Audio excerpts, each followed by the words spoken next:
نعرہ تکبیر، نعرہ رسالت، نعرہ حیدری۔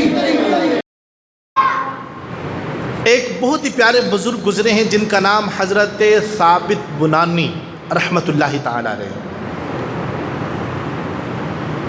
حضرت ثابت بنانی رحمت اللہ تعالی علیہ فرماتے ہیں کہ میں قرآن سے اتنی محبت کیا کرتا تھا۔ علماء فرماتے ہیں رحمت اللہ تعالی علیہ قرآن پاک سے بڑی محبت فرمایا کرتے تھے۔ جس مسجد پاک کے قریب سے گزرتے، جس جامعہ مسجد کے قریب سے گزرتے، وہاں کے ہر ستون پر قرآن کا ختم فرماتے۔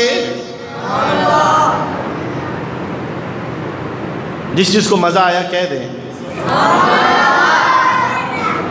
ہر مسجد کے، ہر جامعہ مسجد کے ستون کے ساتھ قرآن پاک کا ختم فرماتے اور رب کی بارگاہ میں دعا کرتے۔ جہاں بھی مسجد کے قریب سے گزرتے، اگر دیکھتے یہ اللہ کا پاک گھر ہے، یہ مسجد ہے، اس مسجد کے اندر قرآن پاک کی تلاوت فرماتے۔ اس مسجد کے ہر ستون کے پاس کھڑے ہو کر قرآن پاک کی تلاوت فرماتے، قرآن پاک کا ختم فرماتے اور گریازاری فرماتے، رب کی بارگاہ میں رو رو کر دعائیں کر دیتے۔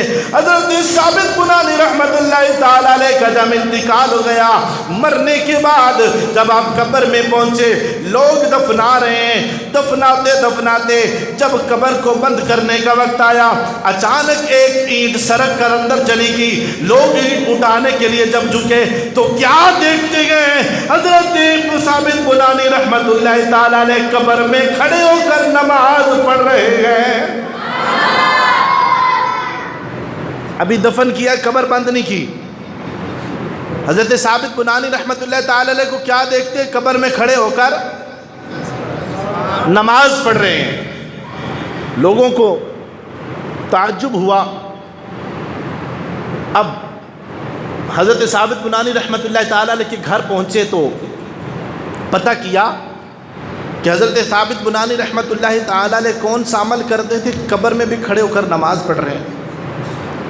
تو آپ کی شہزادی، آپ کی بیٹی سے جب پوچھا گیا تو فرمایا کہ میرے ابا جان قرآن سے بڑی محبت فرماتے تھے اور ہر وقت رب کی بارگاہ میں یہ دعا کیا کرتے تھے، اے اللہ اگر قبر میں تو کسی کو نماز پڑھنے کی اجازت عطا فرمائے تو ثابت بنانی بھی جب تیری بارگاہ میں قبر میں آئے تو اجازت مل جائے کہ قبر میں بھی ثابت بنانی کھڑا ہو کر تیری نماز پڑھے۔